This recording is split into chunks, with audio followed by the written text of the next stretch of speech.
Selamat pagi, brother sister, Bapak Ibu, saudara-saudari sekalian. Sangat bersyukur pada pagi hari ini kita bisa bersama-sama beribadah ya. Setelah hari Jumat kemarin kita bisa beribadah bersama-sama juga di ibadah Natal ya. Kita bisa melihat beberapa kisah-kisah yang juga menginspirasi kita untuk semakin mengasihi Tuhan.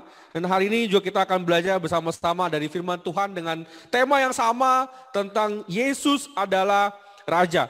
Ya, sebelumnya saya mau berterima kasih sekali lagi buat semua tim yang bertugas. Nggak terasa ya, ini sudah di khotbah terakhir ya di tahun 2021, tapi akan ada terus juga di 2022 ya, bukan berakhir terakhir, nggak ada lagi gitu ya, tapi akan ada lagi di berikutnya. Sekali lagi saya mau apresiasi semua petugas ya yang ada di studio, ya, yang semua bertugas bahkan juga memberikan waktunya, hatinya untuk bisa melayani jemaat. Saya sangat percaya kita sangat terberkati dan juga sangat bersyukur bisa memiliki satu sama lain yang bisa saling support untuk bisa melayani Tuhan.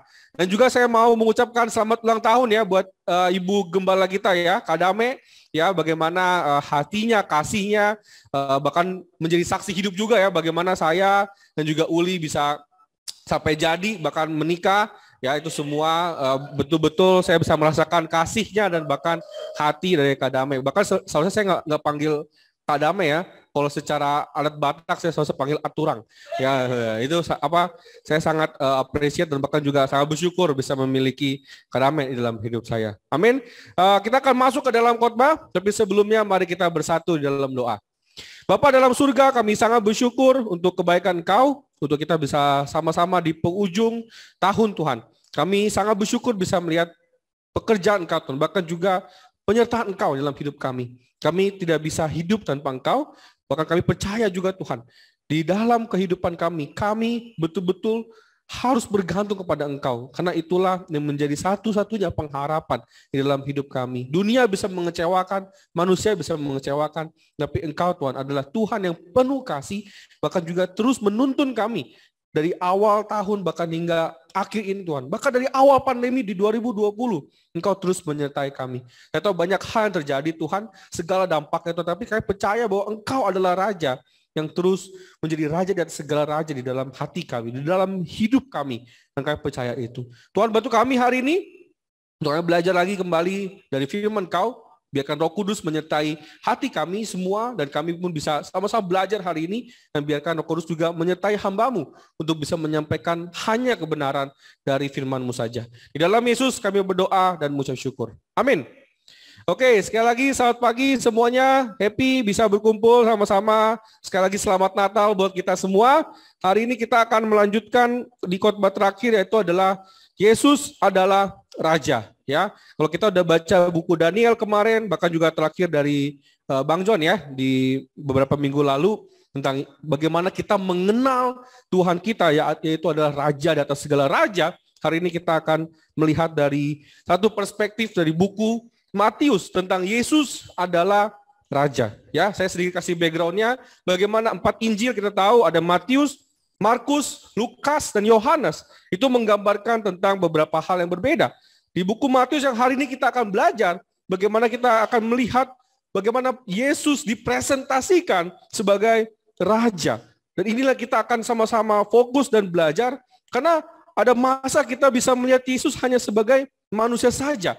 Atau kita bisa melihat Yesus hanya sebagai sosok pribadi yang tidak begitu menarik dan seterusnya. Karena sampai saat ini ya, di bangsa Yahudi mereka pun masih kesulitan untuk bisa menerima Yesus adalah Raja di atas segala raja, bahkan sebagai Mesias yang menyelamatkan hingga hari ini. Nah, saya percaya bahwa kita akan belajar dari buku Matius. Nah, kita akan melihat sama-sama bagaimana Yesus itu adalah Raja. Ya, bagaimana kita bisa tahu dari buku Matius bahwa Dia adalah Raja? Ya, dari awal buku Matius ditulis, ya, ini sudah menggambarkan atau bahkan sudah mulai membawa kita, ya, kepada satu garis, satu nubuatan bahwa Yesus adalah Raja. Di Matius 1 ayat 1 dikatakan, inilah silsilah Yesus Kristus, anak Daud, anak Abraham. Kita tahu bahwa inilah menggambarkan bahwa Dia adalah garis dari keturunan Raja itu sendiri. Ya, Daud yang adalah raja, kalau dia punya anak berarti anak itu juga adalah keturunan raja. Ya, inilah yang sangat menarik untuk kita bisa sama-sama belajar. Bukan hanya dari garis keturunan yang kita bisa lihat segala silsilahnya, semua mengarah raja adalah Yesus. Kelahirannya pun juga dinantikan sebagai raja. Ya, di Matius 2 ayat 1 sampai 2, kita tahu ada orang-orang Majus yang datang. Di manakah dia? Raja orang Yahudi yang baru dilahirkan itu. Kami telah melihat bintangnya di timur dan kami datang untuk menyembah dia. Kelahirannya pun dinanti dia sebagai raja. Ministrinya pun juga sama. Di Matius 4 ayat 17. Sejak waktu itulah Yesus memberitakan, bertobatlah sebab kerajaan sorga sudah dekat. Bahkan di bahasa Inggrisnya dikatakan, repent because the kingdom of God at his hand. Ada di tangannya. Ya, menggambarkan ada Yesus lah yang menjadi raja, yang memegang kerajaan sorga di bumi dan bahkan juga di sorga itu sendiri. Bahkan juga pesannya kepada murid-muridnya dibilang, Yesus mendekati di Matius 28. Mereka yang berkata, kepadaku telah diberikan segala kuasa di sorga dan di bumi. Wow, luar biasa ya kalau kita punya raja yang bukan hanya berkuasa di bumi, tapi juga di sorga. Apalagi menjadi keraguan kita hari ini. Bahkan dibilang, karena itu pergilah, jadikanlah semua bangsa muridku, dan baptislah mereka, dalam nama Bapa, Anak, dan Roh Kudus. Dan ajarlah mereka melakukan segala sesuatu yang telah kuperintahkan kepadamu. Ketahuilah, aku menyertai kamu senantiasa sampai kepada akhir zaman. Amin. Ini adalah satu rangkaian bagaimana dari mulai garis keturunannya, dari mulai kelahirannya, bahkan sampai kepada ministrinya, digambarkan bahwa Yesus adalah seorang raja. Tidak ada keraguan di situ. Tidak ada celah di situ untuk kita bilang dia hanya manusia biasa. Bukan.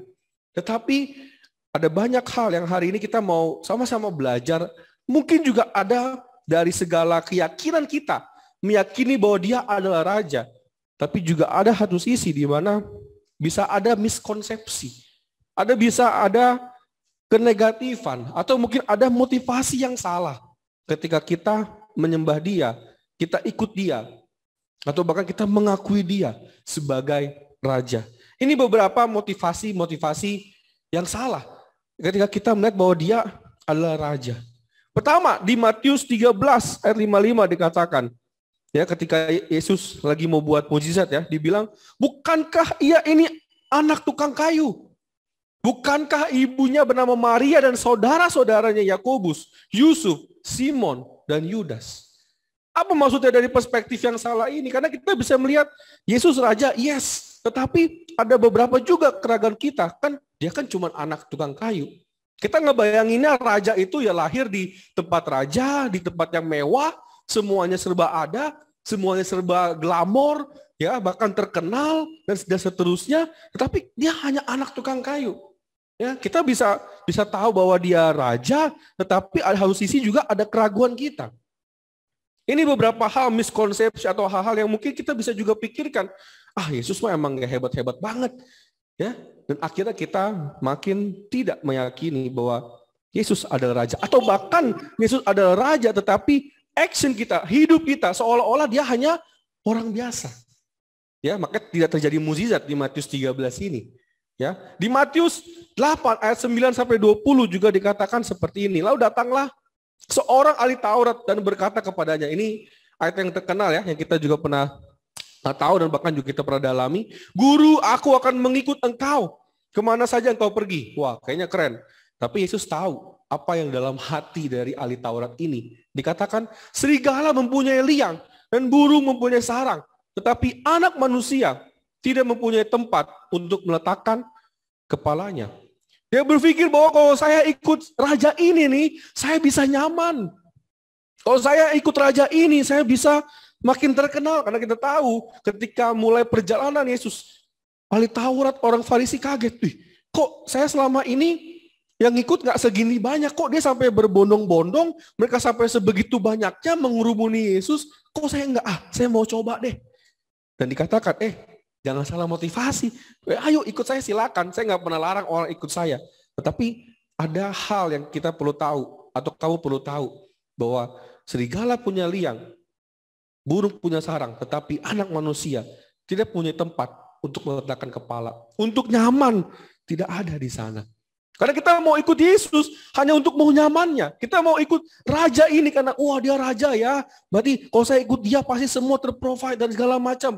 Ya, akhirnya kita bisa fokus kepada hal-hal yang keliru, hal-hal yang tidak tepat pada Yesus itu sendiri. Kita fokus kepada hal-hal di luar itu yang akhirnya kita bisa keliru di dalam menyembah Dia, di dalam kita mengikuti raja di atas segala raja. So, hari ini kita akan melihat atau bahkan belajar apa sih respon yang harus kita lakukan? Apa respon yang kita harus ikuti di dalam hidup kita? Dan kita harus sama-sama bergerak bahwa Dia adalah raja. Dia adalah raja di dalam hidup kita. Dari perspektif buku Matius. Hari ini kita akan sama-sama melihat dan kita akan sama-sama mempraktekkan apa saja respon yang bisa kita lakukan untuk melihat bahwa Yesus adalah raja. Dan faktanya adalah ada banyak kata-kata tentang Dia adalah raja, dari Son of David, Son of Man, and Son of God di buku Injil Matius. Dan semua itu mengacu kepada Yesus adalah raja. Kembali lagi kepada kita.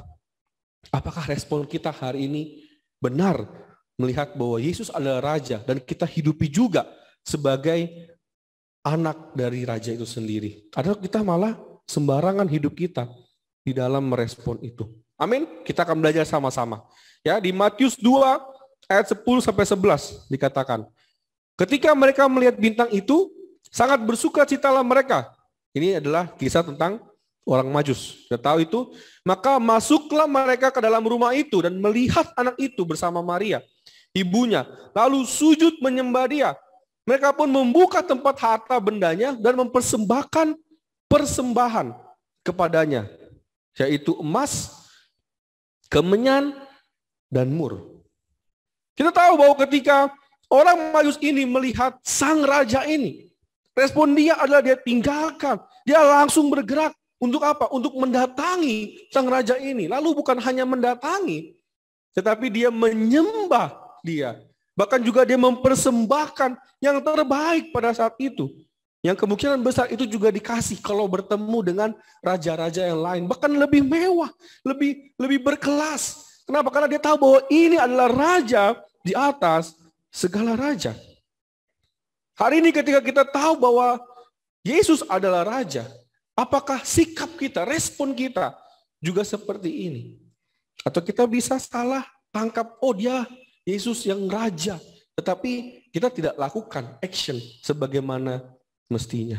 Ini beberapa juga yang kita bisa lihat. Ini responnya benar ya. Ada juga beberapa respon yang kita lihat keliru. Maka ini jangan sampai kita motivasinya salah atau ada miskonsepsi melihat dia sebagai raja, tetapi tidak kita lakukan hidup kita menggambarkan kita kenal Dia sebagai sang raja. Di Matius 27 ya, ini kebalikannya dari ayat yang sebelumnya. Kok tadi dia responnya benar, ini jangan kita ikuti respon seperti ini. Matius 27 ayat 11 dan juga 24. Ini kisah tentang Pontius Pilatus. Dibilang, lalu Yesus dihadapkan kepada wali negeri. Dan wali negeri bertanya kepadanya, engkaukah raja orang Yahudi? Jawab Yesus, engkau sendiri mengatakannya. Dia tahu bahwa Yesus adalah raja. Ya, dia tahu juga bahwa ini powernya luar biasa. Makanya orang begitu banyak ikut Dia. Tetapi dia tahu itu Yesus adalah raja, sang raja itu sendiri.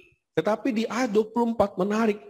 Dia tidak menyelamatkan Yesus. Justru malah menyerahkannya. Dikatakan ketika Pilatus melihat bahwa segala usaha akan sia-sia. Menurut dia ya.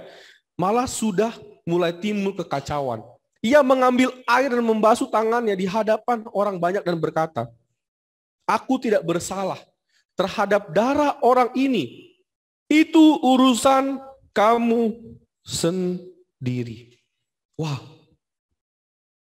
Pontius Pilatus tahu bahwa dia ini adalah raja. Pilatus tahu. Tetapi yang dia lakukan adalah menyelamatkan diri dia. Yesus datang untuk menyelamatkan, tetapi Pilatus dia datang, dia tahu dia raja, tapi dia menyelamatkan diri dia sendiri. Bapak, Ibu, saudara-saudari, kadang kita tahu bahwa Dia adalah raja. Kita tahu bahwa Dia adalah bahkan superior di atas segala raja. Tetapi justru kita bisa memanfaatkan dia. Pilatus tahu bahwa ini bisa membangkitkan atau ini bisa membantu saya makin pamor lagi, makin terkenal lagi. Secara politik saya semakin bisa dipandang orang dan dia pakai kesempatan itu. Bukan untuk menyelamatkan Yesus, tetapi untuk menyelamatkan diri dia. Sekali lagi Bapak Ibu, saudara-saudari, apakah kita tahu dia raja? Yes. Tapi ketika kita tahu dia raja, apakah kita menyembah dia hari ini? Poin saya pertama adalah penyembahan yang mutlak. Kita tahu dia raja, tapi apakah kita menyembah hanya kepada raja ini?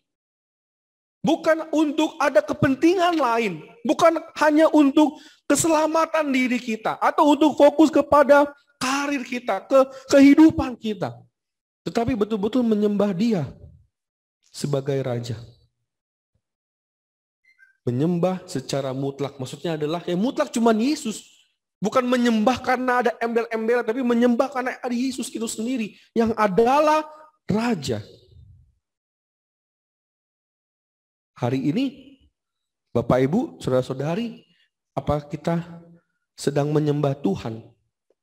Atau kita sedang menyuruh Tuhan hari ini? Penyembahan mutlak hanya kepada Sang Raja. Tetapi kita bisa bukan hanya menyembah Tuhan sebagai Raja itu sendiri. Tapi bisa aja salah motivasi. Akhirnya apa? Kita menyuruh Tuhan. Tuhan kan raja, dia kan hebat. Akhirnya kita suruh-suruh. Saya minta ini ya, saya minta itu ya, kabulin ini ya, kabulin itu ya. Bukan lagi fokus datang untuk menyembah Tuhan sebagai raja itu sendiri. Seperti orang Majus. Tapi kita datang, kita menyuruh Tuhan hari ini. Kita menyembah karena dia raja, atau kita menyembah karena apa yang bisa dia lakukan sebagai raja. Ini dua hal yang berbeda. Kita menyembah dia sebagai raja, iya memang dia raja. Atau kita menyembah karena, iya saya menyembah karena iya kemarin doa saya dikabulin. Kemarin saya pengen ini, saya pengen itu, saya pengen karir saya maju, Tuhan jawab. Ya, akhirnya apa? Kita fokus kepada berkatnya, tidak fokus kepada sang raja ini. Berapa banyak kekristenan kecewa karena doanya tidak dijawab. Berapa banyak kekristenan hari ini kecewa, bahkan menyalahkan Tuhan, hanya gara-gara tidak dikabulkan doanya. Kok Tuhan jahat? Kok Tuhan ini? Padahal dia tahu itu sang raja. Tapi kita menyuruh Tuhan, seperti dia adalah pembantunya. Dan kita adalah rajanya. Kebalik, kita adalah hamba, dia adalah raja. Ya, karena kita kebalik bahwa kita mau, Tuhan ini, Tuhan saya mau ini, dikabulin ya. Harus ya, wajib ya.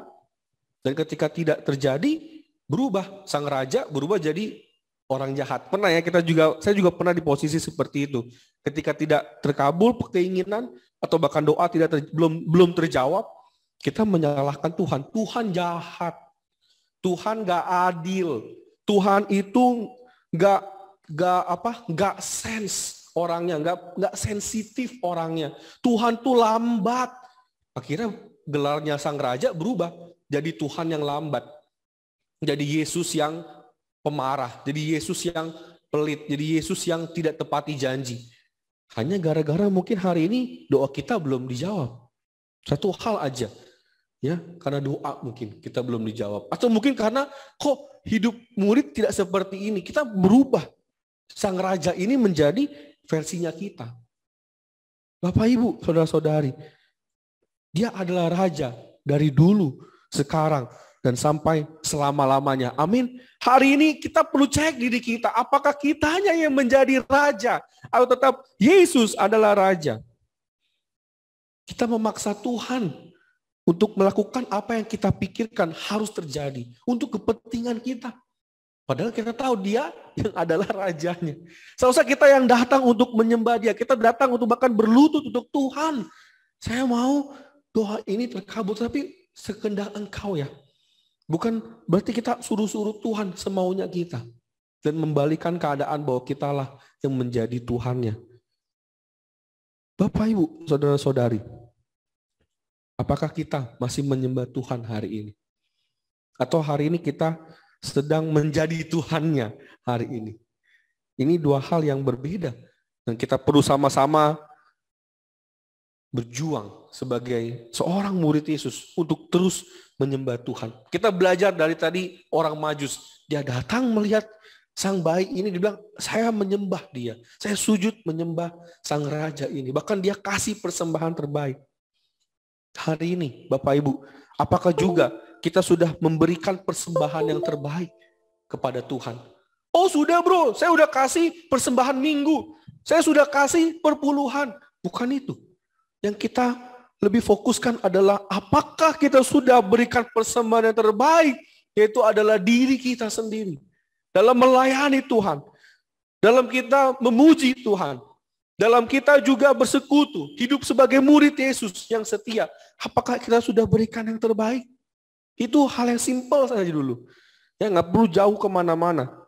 Karena kita percaya persembahan terbaik bukan tentang uangnya, tetapi diri kita. Karena kitalah bait Allah itu sendiri. Sekarang ketika pandemi terjadi, ya semua di rumah, atau bahkan kita bisa akses semua juga di rumah, online and offline. Dual citizen, kita udah pelajari itu. Hari ini ketika kita di rumah, apakah kita berikan yang terbaik? Kita mempersembahkan yang terbaik ketika kita beribadah. Ini satu hal aja yang saya mau kita highlight dan juga menjadi satu resolusi kita di tahun 2022 sebagai jemaat. Apakah kita masih persembahkan yang terbaik ketika kita beribadah di rumah? Atau kita beribadah di rumah sambil melakukan aktivitas yang lain? Ayo kita Bapak Ibu, Saudara-saudari, kita perlu bertobat. Atau mungkin kita seadanya saja. Udahlah pakai apa? Baju biasa deh. Mau nggak mandi deh. Yang penting saya, yaudahlah. Yang penting kan saya muncul di Zoom. Kalau ditanya saya muncul di Zoom. Apakah itu hati kita hari ini? Apakah itu sikap kita respon kita hari ini menghadap Sang Raja? Kita tidak persembahkan yang terbaik. Kita persembahkan yang biasa saja. Hari ini, apakah betul kita sedang menyembah Tuhan? Atau sebenarnya kita adalah Tuhannya dan kita suruh-suruh Sang Raja itu?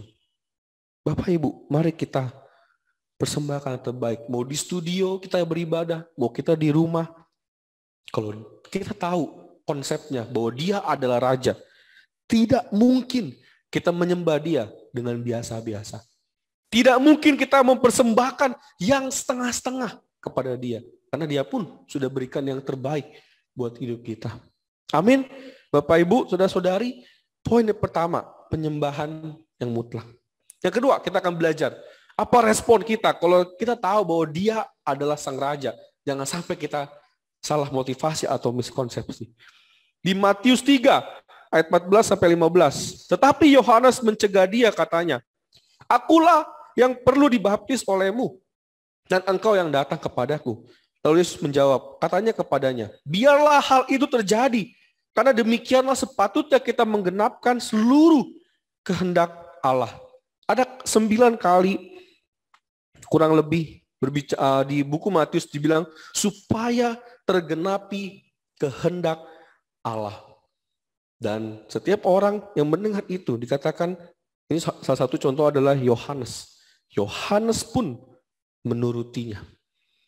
Setiap kata-kata Sang Raja, ya kalau kita tahu konsep raja ketika dia membuat satu perintah atau titah, nggak mungkin kembali sia-sia atau dalam arti di reject. Wah, bahaya itu.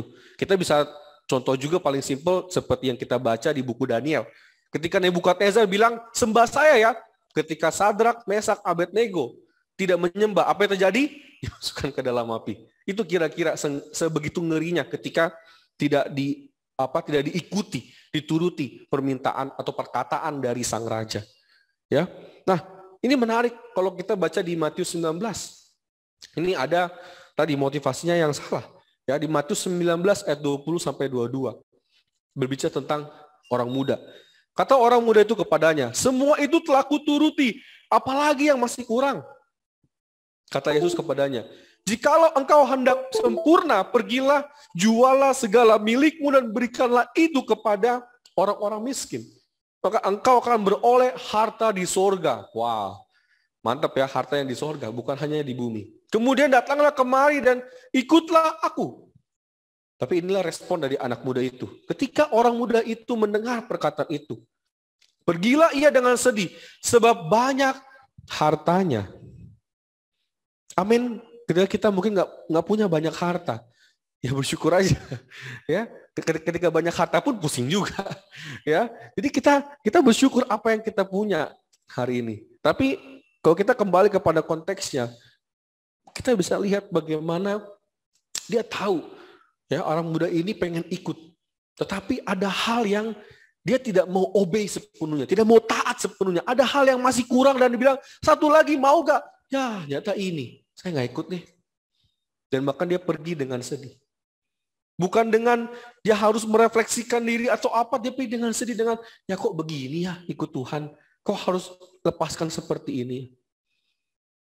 Bapak, Ibu, saudara-saudari, ini beberapa hal yang miss ketika kita melihat Yesus adalah Raja. Seperti saya bilang tadi, kalau perkataan atau titah dari Raja, kita perlu ikuti. Kita perlu total di dalam mengikutinya. Nggak bisa setengah-setengah. Nggak bisa nggak obey. Nggak bisa kita kompromi. Ya, kalau dibilang kebenaran ya kebenaran. Ya, nggak ada kompromi setengah kebenaran, seperempat kebenaran, nggak ada. Ya, saya suka kalau Bang Anton sharing saat teduh ya. Dia bilang tidak ada banyak pilihan, hanya 2 pilihan. Ya, ikut kebenaran atau tidak. Jadi murid atau tidak jadi murid. Ya, itu aja. Tidak ada banyak pilihan. Ya, betul Bang Anton ya? Tidak ada pilihan yang lain. Ya, kita mau patuh atau nggak patuh, itu aja. Ketika perintah sang raja ini datang, hari ini, apakah kita patuh? Poin saya yang kedua adalah patuh secara total. Kalau kita tahu ada perintah dari sang raja, kita mau gak patuh secara total? Bukan memilih-milih.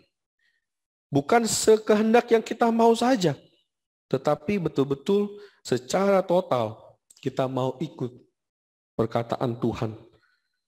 Atau kita seperti anak muda tadi. Ketika ada perintah Tuhan datang, kita milih-milih. Kita nggak segenap hati. Bahkan kita punya beragam alasan. Ya, beragam kondisi-kondisi yang kita sampaikan. Tuhan, saya kan lagi begini. Masa saya harus ikuti perkataanmu? Tuhan, ini kan lagi pandemi. Tuhan, saya masih sekolah, saya masih kuliah, saya masih ini dan saya masih bekerja. Kok saya harus patuh ini? Ada masa-masa kadang perintah Tuhan di luar dari logika dan hal kita. Ya, tetapi itulah yang kita perlu cek lagi diri kita. Ketika kita tahu bahwa Dia adalah Sang Raja, apakah perintah Tuhan di dalam firman-Nya kita masih ikuti, masih obey? Ketika dibilang mengampuni, kita masih gak mau mengampuni. Ketika dibilang bereskan, apa kita mau gak bereskan? Ketika kita mendengar untuk kita terus bertumbuh, kita mau gak terus bertumbuh? Atau kita punya beribu macam alasan untuk kita tidak patuh? Bersyukurnya kita tidak tidak seperti Nebukadnezar ya, raja kita ya, Yesus ini. Kalau misalkan nggak diikuti lalu ada yang mati, dibuang ke api, dibuang ke gua singa, wah repot juga. Ya, tapi kita bersyukur kita selalu punya kesempatan untuk kembali dan bertobat. Tapi jangan kita ambil itu secara sepele.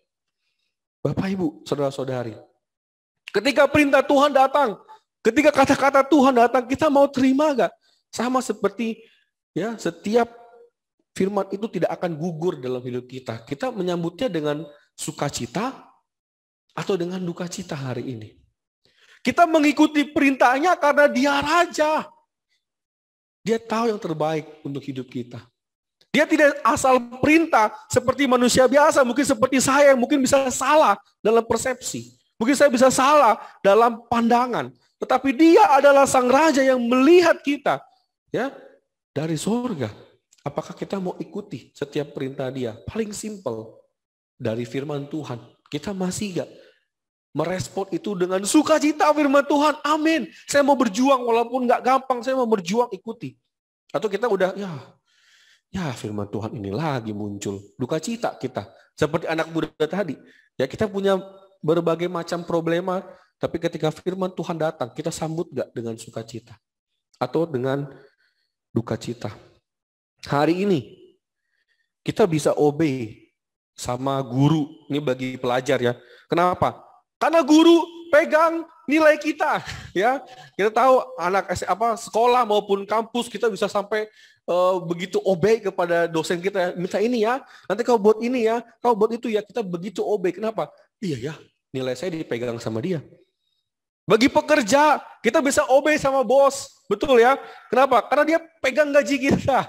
Kalau kita macam-macam, apa yang terjadi? Nah, saya PHK ya, saya pecat ya, saya nggak keluarin gaji ke-13 ya, wah selesai sudah. Ya.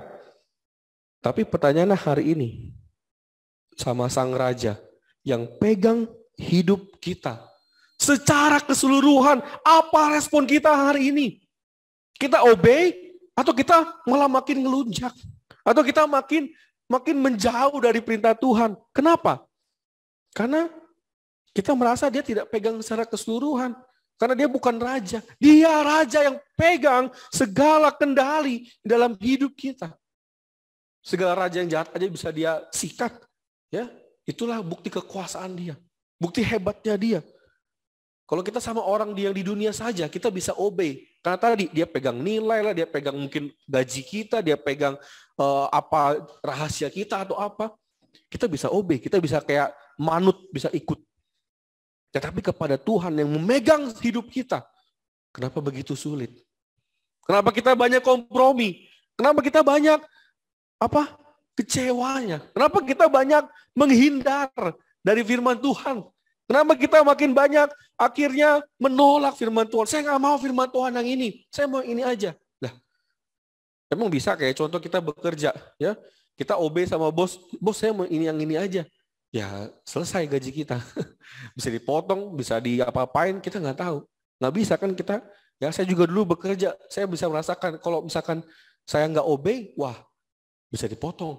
Ya bisa negonya harus pusing lah, ribet. Kita akan obey aja. Ya, Bapak Ibu, saudara-saudari, apakah kita masih patuh kepada Tuhan sebagai sang raja ini? Melihat firman-Nya, sukacita gak? Semangat gak kita? Walaupun gak gampang, butuh proses, kita mau lakukan gak? Amin. Bapak Ibu, saudara-saudari, di Matius 21 ayat 9, saya berharap inilah respon kita.